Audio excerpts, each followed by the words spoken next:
നമ്മൾ അടുത്ത് നോക്കാൻ പോകുന്ന ഒരു തിയറമാണ്. എക്സും വൈയും രണ്ട് നോംഡ് സ്പേസുകളുണ്ട്. എഫ് എന്ന് പറയുന്ന ഒരു ഫംഗ്ഷൻ ഉണ്ട് എവിടെ നിന്നോട്ട് എക്സിൽ നിന്ന് വൈയിലേക്ക്. ആ ഫംഗ്ഷൻ എന്താണ്? ലീനിയർ മാപ്പാണ്. അങ്ങനെയാണെങ്കിൽ താഴെ പറയുന്ന കണ്ടീഷൻസ് എല്ലാം ഇക്വലൻ്റാണെന്ന് നമുക്ക് തെളിയിക്കണം. ആദ്യത്തെ കണ്ടീഷൻ എന്ന് പറഞ്ഞാൽ F bounded on you closure 0R ആണ്. എന്താണ്? എഫ് യു ബാർ 0R എന്താണ്? ബൗണ്ടഡ് ആണ്. For some R greater than 0. ആദ്യ വാല്യൂ എന്ത് വേണമെങ്കിലും ആവാം. അങ്ങനെയാണെങ്കിൽ എഫ് കണ്ടിന്യൂസ് 0 ആണെന്ന് തെളിയിക്കണം.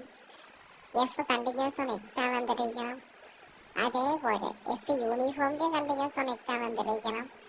അതിൻ്റെ അടുത്ത കണ്ടീഷൻ എന്ന് പറഞ്ഞാൽ നോം F of X less than or equal to alpha into നോം എക്സ് എന്ന് തെളിയിക്കണം. Four every X element X alpha greater than 0. Alpha എന്ന് പറയുന്നത് ഒരു കോൺസ്റ്റൻ്റ് ആണ്. നോം എക്സ് എന്ന് അപ്പം എന്ത് തെളിയിക്കണം? നോം F of X less than or equal to ഒരു കോൺസ്റ്റൻ്റ് ഇൻറ്റു നോം എക്സ് എന്ന് തെളിയിക്കണം. ഇനി അടുത്ത ലാസ്റ്റ് തെളിയിക്കേണ്ടതെന്ന് വെച്ചാൽ സീറോ സ്പേസിനെ നമ്മൾ ഇസഡ് ഓഫ് എഫ് എന്ന് ഡിനോട്ട് ചെയ്താൽ ഈസ് ക്ലോസ്ഡ് ഇൻ എക്സ്. അതവിടെ ക്ലോസ്ഡ് ആണെന്ന് തെളിയിക്കണം. എക്സ് ക്ലോസ്ഡ് ആണെന്ന് തെളിയിക്കണം. ആൻഡ് ലീനിയർ മാപ്പ് അതേപോലെ അവിടെ ഡിഫൈൻ ചെയ്യുന്ന linear map F tilde from X restricted to Z by F. അതാണ് X by Z of F എന്ന് എഴുതിയിരിക്കുന്നത്. ടെൻസ് ടു വൈ എന്ന് വെച്ചാൽ എന്ത്? ആ സീറോ സ്പേസിൽ നിന്ന് വൈയിലേക്ക് പോകുന്ന ഫംഗ്ഷൻ നമ്മൾ ഡിഫൈൻ ചെയ്യുന്നതിനാണ് F tilde of X plus Z F. അത് സബ് ഗ്രൂപ്പിലെ എലമെൻ്റ് ആയതുകൊണ്ടാണ് എക്സ് പ്ലസ് ഇസഡ് എഫ് എന്ന് ഡിനോട്ട് ചെയ്തിരിക്കുന്നത്. Equal to F of X ആണ് ഫോർ എവരി എക്സ്. എന്താണ് ഈ തന്നിരിക്കുന്ന ഫംഗ്ഷൻ എന്താണെന്ന് തെളിയിക്കണം? കണ്ടിന്യൂസ് ആണെന്നൊക്കെ തെളിയിക്കണം. ഇതിൻ്റെ പ്രൂഫ് നമ്മൾ ചെയ്യുന്നത് എ ഇംപ്ലൈസ് ബി ചെയ്യും, ബി ഇംപ്ലൈസ് സി ചെയ്യും, സി ഇംപ്ലൈസ് ഡി ചെയ്യും, ഡി ഇംപ്ലൈസ് സി ചെയ്യും, അതേപോലെ എ ഇംപ്ലൈസ് സിയും ചെയ്യും. അത് കഴിഞ്ഞാൽ പിന്നെ നമ്മൾ എഫ് തെളിയിക്കാൻ വേണ്ടി സി ഇംപ്ലൈസ് എഫ് ആണ് നമ്മൾ ചെയ്യുന്നത്. ഇത് ഇത്രയും ചെയ്യുമ്പോൾ ഈ തിയറത്തിൻ്റെ പ്രൂഫ് ആവും. ഇത് വേണമെങ്കിൽ ഈ അഞ്ചെണ്ണം ഒന്നിച്ച് ചോദിക്കാം. ഇല്ലെങ്കിൽ ഒരു 3 കണ്ടീഷൻ തന്നിട്ട് അവർക്ക് ഇഷ്ടമുള്ള ഒരു 3 എണ്ണം തരും. എന്നിട്ട് നമ്മൾ അടുത്ത് എന്ത് ചെയ്യും? അത് 3 ഇക്വലൻ്റാണെന്ന് പ്രൂവ് ചെയ്യാൻ പറയും. നമ്മൾ ആദ്യം നോക്കാൻ പോകുന്നത് എ ഇംപ്ലൈസ് സി ആണ്. എ ഇംപ്ലൈസ് സി നമ്മൾ എ അസ്യൂം ചെയ്യുന്നു. എന്ത്? F bounded on you bar 0 അല്ലെങ്കിൽ F bounded on you closure 0 ആണെന്ന് നമ്മൾ അസ്യൂം ചെയ്യുന്നു. അങ്ങനെ നമുക്ക് എന്ത് തെളിയിക്കണം? നോം F of X less than or equal to alpha into നോം എക്സ് എന്ന് തെളിയിക്കണം. അതിനുവേണ്ടി നമ്മളവിടെ ഒരു പോസിറ്റീവ് നമ്പർ ആൽഫ എടുക്കുന്നു. Such that Noam F of X less than or equal to alpha. നോം എഫ് ഓഫ് എക്സിൻ്റെ കാര്യം എന്താണ്? Less than or equal to alpha ആയിട്ടുള്ള ഒരു ആൽഫ നമ്മൾ ചൂസ് ചെയ്ത് വെക്കുന്നു. എന്തുകൊണ്ടാണ് അങ്ങനെ എടുക്കാൻ പറ്റിയത്? കാരണം എഫ് ബൗണ്ടഡ് ആണെന്ന് പറഞ്ഞപ്പോൾ അതുകൊണ്ട് for every X element U of 0 ആണ്. ആ എക്സിൻ്റെ കാര്യം 0 ആയിരുന്നത് കിട്ടും. നോം എഫ് ഓഫ് 0 എന്ന് വരും. വാല്യൂ എന്താണ്? 0 ആണ്. ഈക്വൽ ടു ആൽഫ ഇൻറ്റു 0 എന്ന് എഴുതാം.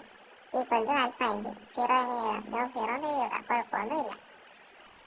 അങ്ങനെയാണെങ്കിൽ അടുത്ത നമുക്ക് ഈ കേസ് എന്ത് കിട്ടി? എക്സ് 0 ആണെങ്കിൽ ആ തന്നിരിക്കുന്ന കണ്ടീഷൻ നമുക്ക് ഹോൾഡ് ചെയ്യും. ഇനി എക്സ് 0 അല്ലെങ്കിൽ ഇത് ഹോൾഡ് ചെയ്യുമെന്നാണ് അറിയേണ്ടത്. അതിന് വേണ്ടി ഞങ്ങളുടെ വൈ എന്ന് പറഞ്ഞ എലമെന്റ് എഴുതുന്നത്. ഈ വൈയെ ചൂസ് ചെയ്യുന്നത് എങ്ങനെയാണ്? ആർ എക്സ് ബൈ നോം എക്സ് എന്നാണ്. ഈ ആർ എക്സ് ബൈ നോം എക്സ് ചൂസ് ചെയ്തേക്കുന്ന കാര്യം എന്ന് വെച്ചാൽ നോം വൈയുടെ വാല്യൂ 1 കിട്ടത്തക്ക രീതിയിൽ എടുത്തേക്കോ. അതിനുവേണ്ടിയാണ് നമ്മൾ ചെയ്തേക്കുന്നത്. അപ്പോൾ ആർ എക്സ് ബൈ നോം എക്സ് നമ്മൾ എടുത്ത് അങ്ങനെ നമുക്ക് വൈയുടെ വാല്യൂ ഉണ്ട്. നോം വൈ എന്തെന്ന് കിട്ടും? നോം Y equal Noam of R X by നോം എക്സ്. ഈ നോം അകത്തോട്ട് വരുമ്പോൾ ആർ കോൺസ്റ്റന്റ് അത് വരെ മാറി നിൽക്കും. ബൈ ബാക്കി നോം എന്തിന് മാത്രമേ ഉള്ളൂ? എക്സിന് മാത്രമേ ഉള്ളൂ. അപ്പം നോം എക്സ് ബൈ താഴെ നോം എക്സ് വരും. നോം എക്സ് വെട്ടിപ്പോയി ഈക്വൽ എന്തെന്ന് കിട്ടും? ആർ എന്ന് കിട്ടും. ദാറ്റ് ഈസ് നോം വൈ. നോം വൈയുടെ വാല്യൂ നമുക്ക് എന്താണെന്ന് കിട്ടി? ആറാണെന്ന് കിട്ടി. അതുകൊണ്ട് അവിടെ ഉണ്ടെന്ന് പറയാം. വൈ എവിടെ ഉണ്ട്? യു ക്ലോഷർ 0 ഉണ്ട്. അങ്ങനെയാണെങ്കിൽ നമ്മൾ ഹൈപ്പോത്തസിസ് വെച്ച് അല്ലെങ്കിൽ നമ്മൾ അസംഷൻ വെച്ച് എന്ത് പറയാം? നോം F of less than or equal to alpha ആണ്. ആ വൈയുടെ വാല്യൂ നമ്മൾ ഇട്ട് കൊടുക്കുന്നു. കാരണം എഫ് ബൗണ്ടഡ് ആണെന്ന് നമ്മൾ പറഞ്ഞു വെച്ചപ്പോൾ യു ക്ലോഷർ 0 ആണ്. അതുകൊണ്ട് നോം F of R X by നോം എക്സ് എന്ന വൈയുടെ വാല്യൂ ഇട്ട് കൊടുത്തു less than or equal to alpha. ഈ ആറും നോം എക്സും കോൺസ്റ്റന്റ് ആയതുകൊണ്ട് അത് ഫംഗ്ഷൻ്റെ വെളിയിൽ എടുക്കാം. കാരണം എഫ് ലീനിയർ ആണ്. അതുകൊണ്ട് അപ്പം നോം ഓഫ് എങ്ങനെ വരും? ആർ ബൈ നോം X into F of X എന്ന് വരും. ഈ ആർ ബൈ നോം എക്സ് ഞാൻ ആ നോമിനെ പുറത്തെടുക്കുന്നു. അപ്പോൾ എങ്ങനെ വരും? ആർ ബൈ നോം X into Noam F of X എന്ന് വരും. Less than or equal to alpha. അവിടെ നിന്ന് നോം എഫ് ഓഫ് എക്സ് എന്ന് കണ്ടുപിടിക്കുന്നു. നോം F of X less than alpha into നോം X by less than or equal to ഉണ്ട് alpha in Noam X by R. Alpha by ആറിനെ ഞാൻ എന്തെന്ന് വിളിക്കുന്നു? ബീറ്റ എന്ന് വിളിക്കുന്നു. അങ്ങനെ എന്ത് വരും? S I original beta into R. അതായത് എന്ത് കിട്ടി? നമുക്ക് തെളിയിക്കേണ്ട എന്തായിരുന്നു? നോം F of X S I original alpha in Noam X എന്നാണ്. പക്ഷെ നമുക്ക് കിട്ടിയ എന്താണ്? നോം F of X S I original beta in Noam X. അവിടെ ആൽഫ ആണോ ബീറ്റ ആണോ അതിനകത്തൊന്നും യാതൊരു കാര്യമില്ല. അവിടെ കോൺസ്റ്റന്റ് കാണണം. കോൺസ്റ്റന്റ് ഇനി നോം എക്സ് എന്ന് എഴുതാൻ പറ്റണം. അതാണ് അടുത്തത് നമ്മൾ ചെയ്യാൻ പോകുന്നത്. ഇ ഇംപ്ലൈസ് ബി ആണ്. ഇ ഇംപ്ലൈസ് ബി ചെയ്യുമ്പോൾ നമ്മൾ ഈ അസ്യൂം ചെയ്യുന്നത് നോം F of X S I original alpha in Noam X ആണെന്ന് അസ്യൂം ചെയ്യുന്നു. അങ്ങനെ നമുക്ക് എന്ത് തെളിയിക്കണം? F uniformly continuous on X ആണെന്ന് തെളിയിക്കണം. അതിനു വേണ്ടി നമ്മൾ എന്തെടുക്കുന്നു? നോം F of X S I original alpha in Noam X four every X. അങ്ങനെയാണെങ്കിൽ അവിടെ എപ്സിലോൺ ഗ്രേറ്റർ ദാൻ 0 ഉണ്ടെന്ന് അസ്യൂം ചെയ്യുന്നു. For every epsilon greater than 0 അവിടെ നമുക്ക് എന്ത് കണ്ടുപിടിക്കാൻ പറ്റും? ഒരു ഡെൽറ്റ ഗ്രേറ്റർ ദാൻ 0 കണ്ടുപിടിക്കാൻ പറ്റും. ആ ഡെൽറ്റയുടെ വാല്യൂ അവിടെ ആയിരിക്കുന്നത് എങ്ങനെയാണ്? Epsilon by alpha.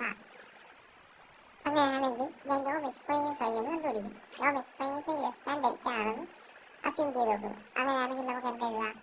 നോം F of X minus F of Y എങ്ങനെ എഴുതാം? നോം F of X minus Y എന്ന് എഴുതാം. എന്തുകൊണ്ട്? എഫ് ലീനിയർ ആയതുകൊണ്ട് എഫിനെ കോമൺ ആയിട്ട് എടുക്കാം. ഇതിന്റെ വാല്യൂ എങ്ങനെയായി? ആൽഫ നോം എക്സ് മൈനസ് വൈ എന്ന് എഴുതിക്കോളി. നോം എക്സ് മൈനസ് വൈയുടെ വാല്യൂ നമ്മൾ ഡെൽറ്റ ആണെന്ന് പറഞ്ഞു വെച്ചപ്പോൾ അപ്പോൾ എനിക്ക് എന്താ എഴുതാം? ആൽഫ ഇൻറ്റു ഡെൽറ്റ എന്ന് എഴുതാം.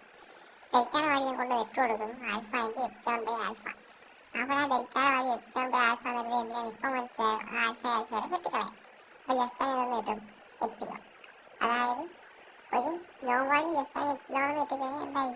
ആ ഫംഗ്ഷൻ കണ്ടിന്യൂസ് ആയി. അതുകൊണ്ട് നമുക്ക് എന്ത് പറയാം? F is uniformly continuous on X എന്ന് പറയാം. ഇനി അടുത്ത നമ്മൾ പറയാൻ പോകുന്നത് ഡി ഇംപ്ലൈസ് സി ആണ്. എഫ് യൂണിഫോംലി കണ്ടിന്യൂസ് ആണെങ്കിൽ എഫ് കണ്ടിന്യൂസ് ആണെന്ന്. എഫ് യൂണിഫോംലി കണ്ടിന്യൂസ് ആണെങ്കിൽ പിന്നെ പറയാനൊന്നുമില്ല. എന്തായാലും പറ്റൂ, കണ്ടിന്യൂസ് ആയേ പറ്റൂ.